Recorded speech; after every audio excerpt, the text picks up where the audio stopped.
Hello hi नमस्कार, science education point में आपका स्वागत है। आज की हमारी क्लास रहेगी यूपी टेट 2026 की तैयारी कर रहे बच्चों के लिए मैथ्स की क्लास। मैथ्स हम प्रीवियस ईयर के क्वेश्चन की बात कर रहे हैं। इससे पहले हमने मनोविज्ञान की बात की थी और आज हम सवाल लेकर आए हैं मैथ्स के। पिछली वीडियो मनोविज्ञान के कुछ सवाल थे, इनमें 2 वीडियो हमने खत्म किए थे। आज मैथ्स के सवाल होंगे, इनमें भी हम 2 वीडियो में खत्म करेंगे। तो स्टार्ट करते हैं अपने मैथ्स के सवालों को और मेरे साथ बने रहे, जिससे कि आप अच्छी ट्रिक के साथ सवालों को सीखें। तो चलते हैं पहले सवाल से। सवाल नंबर 1 इस प्रकार है। यदि लिखा है कि जतिन एक वस्तु को इसके मूल्य से 10% कम में खरीदता है। ये सवाल हम इसलिए लेकर आए हैं कि आप एग्जाम हॉल में किस प्रकार कर सकते हैं, जैसे मैं कर रहा हूं, आप जल्दी से कैसे कर सके शॉर्ट तरीके से। तो जतिन एक वस्तु को इसके मूल्य से 10% कम में खरीदता है और इसे मूल्य 10% अधिक पर बेचता है, तो उसका लाभ ज्ञात कीजिए। तो सवाल ने कम में खरीद रहा है और ज्यादा में बेच रहा है। तो मान लिया कि हमने एग्जाम हॉल में करना कैसे है, आपको वो तरीका सीखना है। मान लिया कि एमपी जो इसका मार्क प्राइस जो है वो मान लो 100 रुपए, 100 रुपए पड़े हुए थे उसके पास। ठीक है, कोई वस्तु थी, उस पर 100 रुपए मार्क प्राइस है। 10% कम में खरीदा, इसका मतलब उसने सीपी जो होगी, जो खरीदी होगी, वो 90 रुपए की वस्तु खरीदी होगी, 100 रुपए पड़े हुए थे। और इसके मूल्य 10% अधिक पर बेचता है। इसका मतलब एसपी कितनी है जो बेच रहा है, 10% अधिक, मतलब 100 से 10 ज्यादा तो 110 हो गए। अब उसने उसका लाभ ज्ञात कीजिए। तो 90 की चीज खरीदी और 110 में बेच दी, तो कितने का फायदा हुआ? तो प्रॉफिट है वो कितने का, 20 का। कितने पर हुआ? तो सीपी कितनी थी, 90 और इंटू 100, जीरो से जीरो कर जाएंगे तो 200 का गुणा 2 में करेंगे 200, 200 बट्टे 9। तो 9 का भाग जब हम लगाएंगे तो 22, 9 दूनी 18 बचेंगे। फिर से हमारे पास 2, 9 दूनी 18 बचे कितने, 2। 22 है 2/9% इस सवाल का हमारा आंसर हो। इस प्रकार आप एग्जाम हॉल में सवाल कर सकते हैं। तो दूसरा सवाल है हमारा, यदि समीकरण एक्स स्क्र माइनस के पी एक्स प्लस के 54 बराबर 0 है के मूल दे रखे हैं 2:3 के अनुपात में, तो पी का मान ज्ञात कीजिए। किसका? पी की वैल्यू बतानी है हमें। मूल कितने दे रखे हैं? 2:3 दे रखे हैं। ये हाई स्कूल के लेवल का सवाल है। अगर मूल 2 और 3 है तो मान ली मैंने कहा था कि अनुपात में कभी सवाल दे रखे हो तो उनको किसी वेरिएबल के साथ मान लें, कोई वैल्यू मान लें। मान लो कि ये मूल अगर 2k है और ये वाला मूल जो है वो 3k है, और हमारे पास मूलों का गुणनफल कितना है, 54 दे रखा है। इसे बोलते हैं मूलों का गुणनफल और इसे बोलते हैं मूलों का योगफल। इसे मतलब अल्फा प्लस बीटा बोला जाएगा और इसे बोला जाएगा अल्फा इंटू बीटा। तो हमने कहा कि जो हमारा मूल है वो 2k और 3k है, तो गुणनफल कितना है, 54 है। तो अगर 2k का गुणा अगर 3k में कर दें और बराबर किसके है, ये 54 के है, तो 2 3 6 होते हैं और k का गुणा k में करेंगे तो k स्क्वायर हो जाएगा बराबर 54। 6 से 54 कट जाएंगे, 9 और 9 54 होते हैं, तो k की वैल्यू कितनी आ जाएगी, 3 आ जाएगी, क्योंकि k स्क्वायर बराबर 9, तो 9 कितने का स्क्वायर होता है, 3 का। और k का मान 3 आ गया, तो यहाँ से अगर लगाएं तो यहाँ से जो मूल होंगे हमारे पास, 3 दूनी 6 और 3 3 9, एक तो 6 होगा और एक 9 होगा। अब p की वैल्यू चाहिए, 9 और 6 को जोड़ दें तो कितने हो जाएंगे हमारे पास, 15। और ये हमारे पहले सवाल का आंसर होगा 15। इस प्रकार हम सवाल को एग्जाम में कर सकते थे। ये हाई स्कूल लेवल का सवाल था। अगला सवाल है हमारा तीसरा सवाल, ये 2 लंबवतीय शंकुओं की ऊंचाई का अनुपात दे रखा है, मतलब ऊंचाई दे रखी है, हाइट। मान लें कि h1 की वैल्यू और h2 की वैल्यू दे रखी है। h1 का अनुपात कितना है, 25 मान लिया हमने, और h2 की वैल्यू है वो 64। तो उनके व्यासों का अनुपात 4:5 है। व्यास कितने हैं, 4:5। डी की D1 और D2 की वैल्यू मान लें हम, वो कितनी है, 4:5। 4 और 5 मान लिया इसको। इनके आयतन का अनुपात ज्ञात कीजिए। लंबवतीय शंकु में जो व्यास का अनुपात होगा वही त्रिज्या का अनुपात होगा। जरा देखें कि लंबवतीय शंकु का आयतन का फॉर्मूला B1 बराबर, एक B1 है और एक B2 है। इनका फॉर्मूला क्या होगा, 1/3 pi r square h, 1/3 pi R1 H1 square, pi r square h, r का बन स्क्वायर और H1। इसी प्रकार यहाँ 1/3 पाई R2 का स्क्वायर इंटू H2। ये लिख दिया, फॉर्मूला लगा दिया।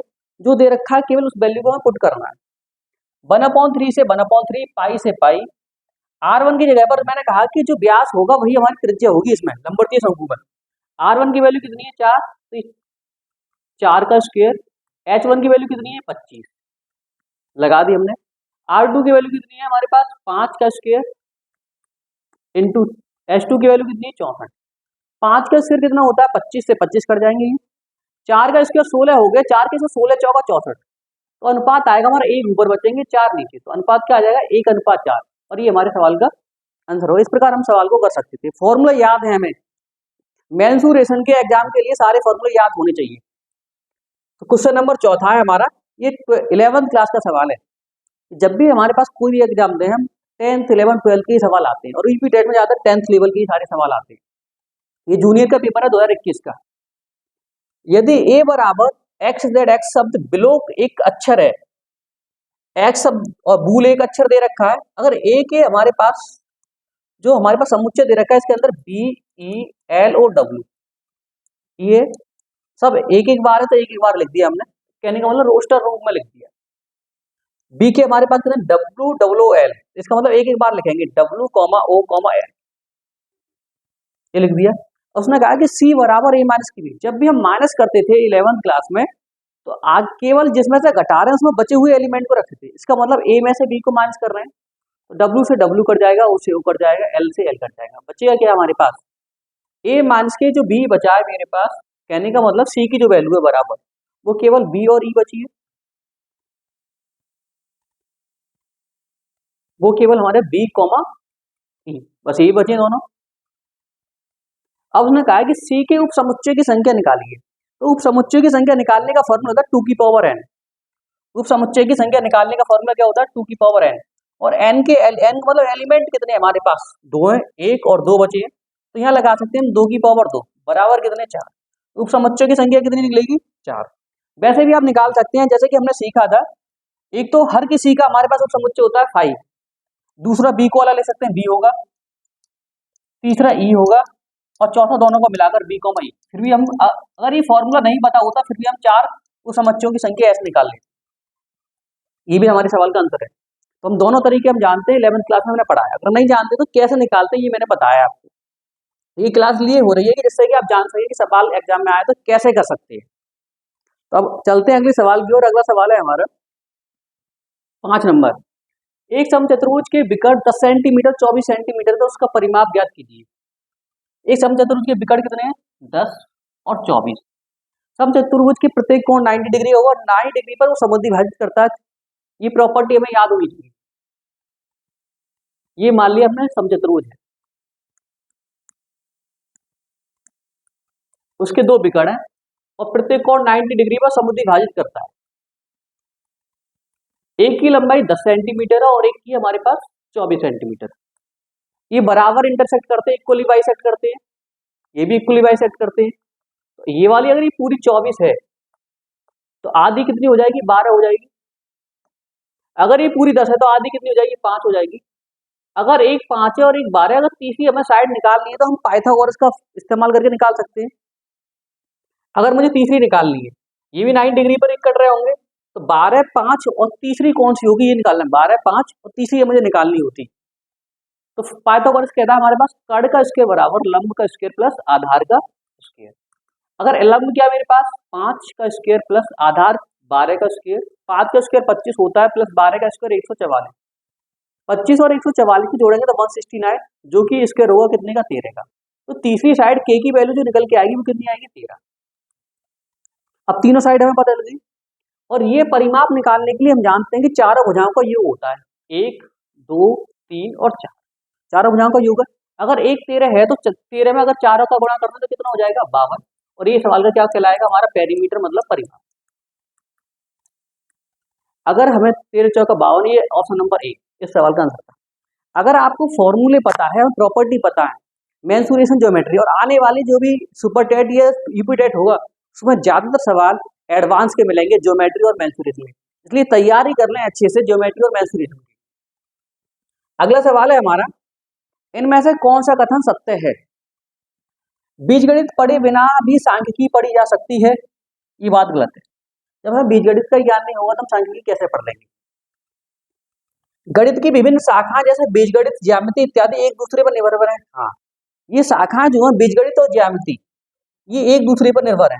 क्योंकि हम ट्राइंगल है क्या है उसमें भी पढ़ते हैं और उसमें भी पढ़ेंगे इस प्रकार सर्किल की। तो ज्योमेट्री की बात करें और हम अलजेब्रा की बात करें, दोनों में ही हम एक दूसरे रिलेटिव शक्ति है, दोनों का एक दूसरे रिलेशन होता है। इसलिए एक दूसरे पर निर्भर होंगी होंगी। इस सवाल का आंसर यही है।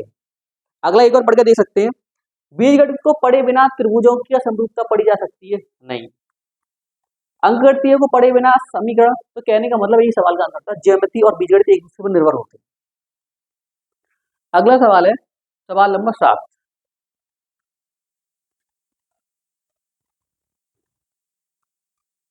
हाँ, अगला सवाल है हमारा 7वां, गणित अध्यापन का कौन सा तरीका इनमें से सबसे अच्छा है? तरीका ढूंढना है कौन सा अच्छा है बच्चों के लिए में। 8 तक की बात कर रहे हैं हम। हर शिक्षार्थी एक ही तरह से पढ़ाना चाहिए? नहीं, सबके अलग अलग मेथड होते हैं, अलग अलग तरीके से पढ़ना जिससे कि वो सुइटेबल हो बच्चे के लिए। दूसरा, केवल गैप्स देखकर उन्हें दूर रखना, तो जहां पर केवल दिख जाए वो सवाल ऑटोमेटिकली अपने आप में गलत हो जाता है, तो केवल गैप देखकर नहीं।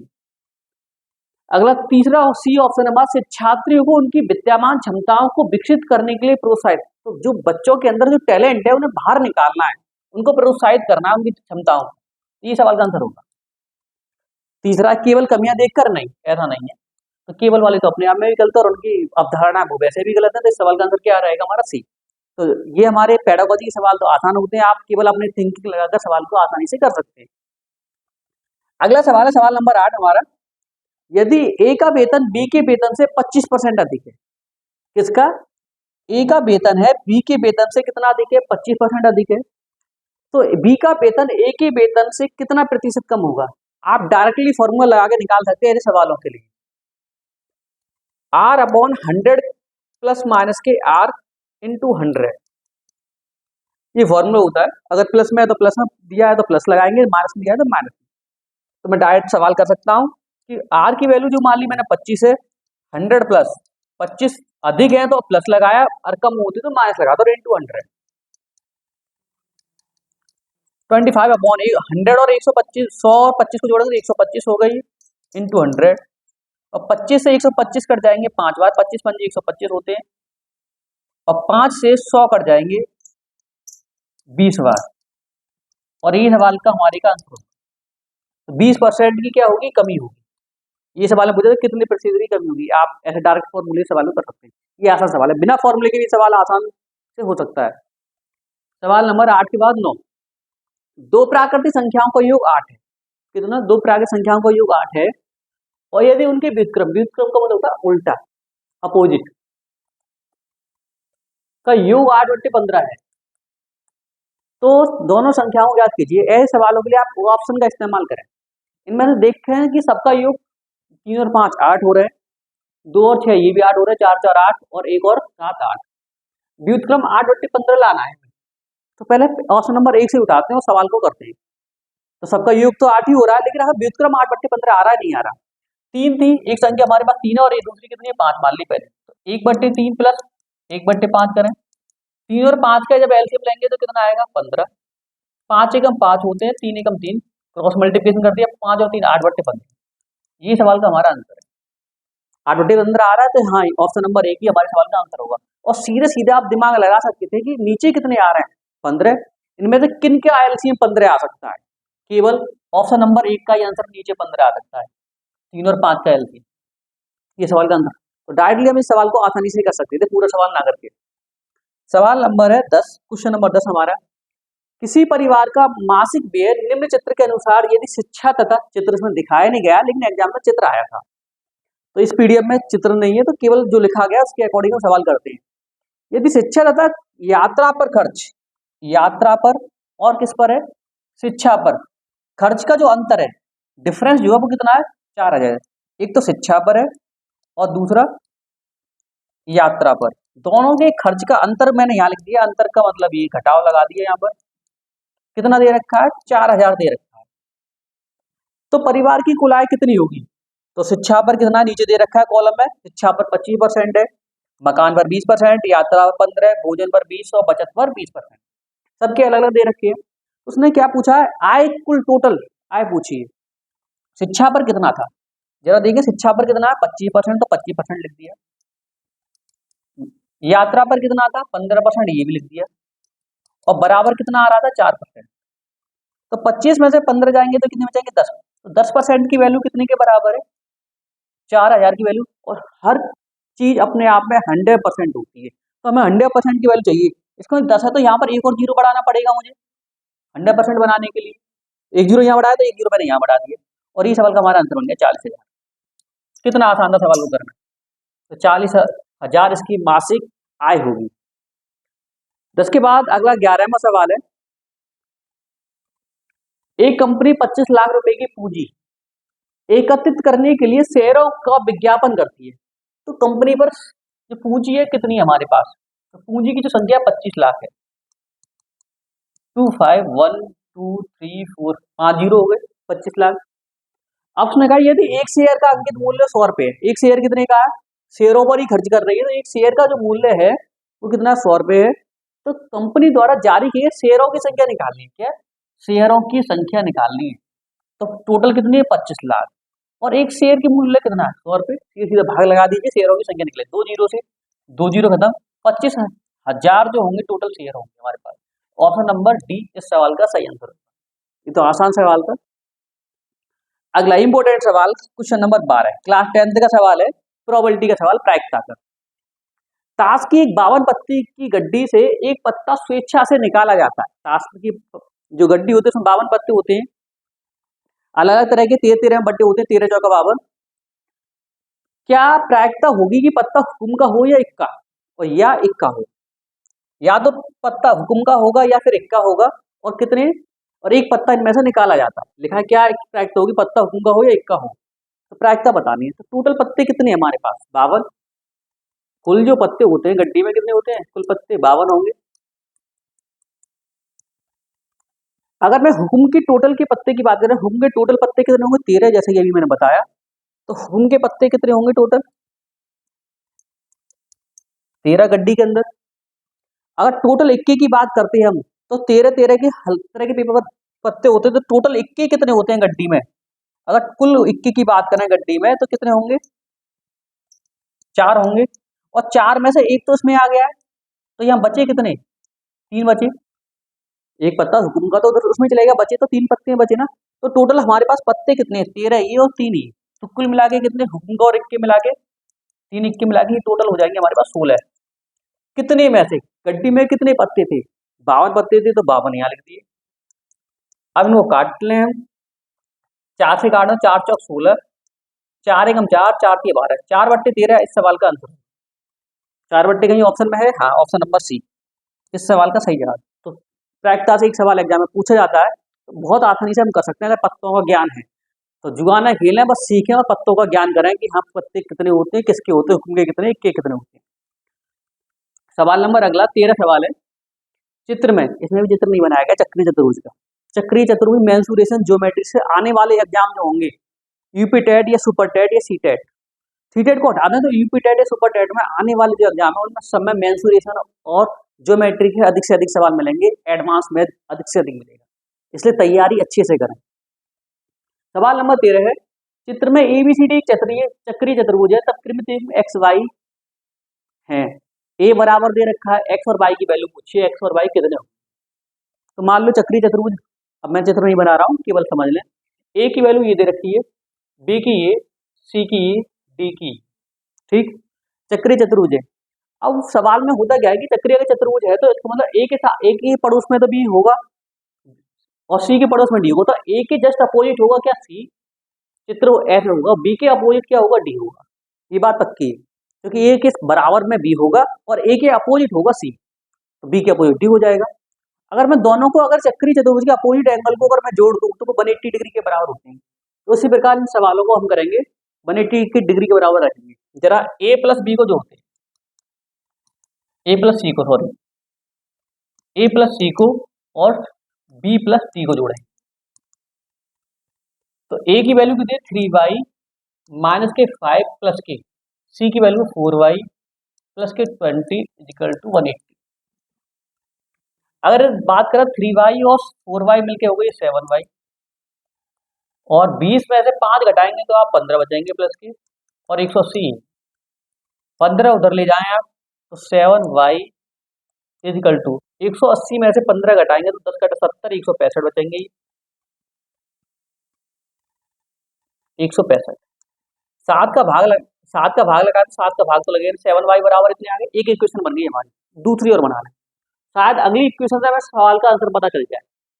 बी प्लस डी, बी कितना है 4x प्लस डी कितना है 7x प्लस की 5 और बराबर कितने 180 डिग्री के बराबर रखने हैं। 4x और 7x कितने हो गए 12x प्लस के 5 इजिकल टू 180। अगर 5 को उधर ले जाए तो 12x इजिकल टू 175 175। तो 12x बराबर कितने आ गए हमारे पास 175। अब उसने कहा है कि x और y का मान ज्ञात कीजिए, x का और y का। यहाँ से अगर चित्र बना होता तो हम जरा सवाल को आसानी से कर पाते कि 7y और 165, यहाँ पर 7y और दोनों इक्वेशन को बराबर रखेंगे फिर सवाल को हल करेंगे। इसलिए चित्र के माध्यम से सवाल को करें। तो ये तुम्हारे लिए होमवर्क में सवाल है, मैंने इक्वेशन बना दिए और आगे चित्र को देखें और सवाल करना स्वयं। क्वेश्चन नंबर 14 x के किस मान के लिए निम्न आंकड़ों के बहुलक 27 है।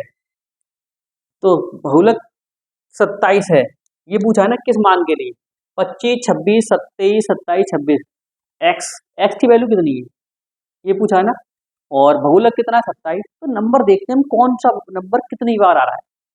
ठीक, जो अधिक नंबर अधिक बार आ रहा है उसे कहते हैं बहुलक। 25 कितनी बार है, एक बार, दो बार और तीन बार। 25 की संख्या कितनी बार आई हमारे पास, तीन बार आई। अगला 26 से शुरू करते हैं। 26 एक बार, दो बार और ये तीन बार, 26 भी तीन बार है। अगला 27 की तरफ देखते हैं, एक दो तीन, तीन बार ये। अब यहाँ x की जगह पर कितना होगा, बहुलक कितना 27, तो यहाँ पर जो x की वैल्यू होगी वो भी कितनी होगी प्लस एक लगाऊं तो ये नंबर भी कितना होगा 27। x का मान भी कितना आएगा 27 आएगा। तो ये तो इक्वल इक्वल आ रहे थे, सबसे अधिक क्या आएगा 27 ही आएगा। इस सवाल का आंसर क्या है 27। ये आसान सवाल था। अगला सवाल है हमारा सवाल नंबर 15। आज की क्लास में हम 15 ही सवाल करेंगे, 15 ही लास्ट 16वां इसे और करेंगे, लास्ट 16 सवाल करेंगे। अगली क्लास में हम बचे हुए 30 सवालों में से बचे हुए 14 सवाल करेंगे। आज की क्लास में बस इतने ही रहेंगे, 15 और 16 सवाल। यदि x बराबर 2 y बराबर 1 z बराबर -3 हो तो x Q plus y Q plus z cube minus 3xy z बराबर कितना आएगा। फॉर्मूला आपको याद होना चाहिए, तो मैं फॉर्मूला लिख रहा हूँ, आप याद रखें।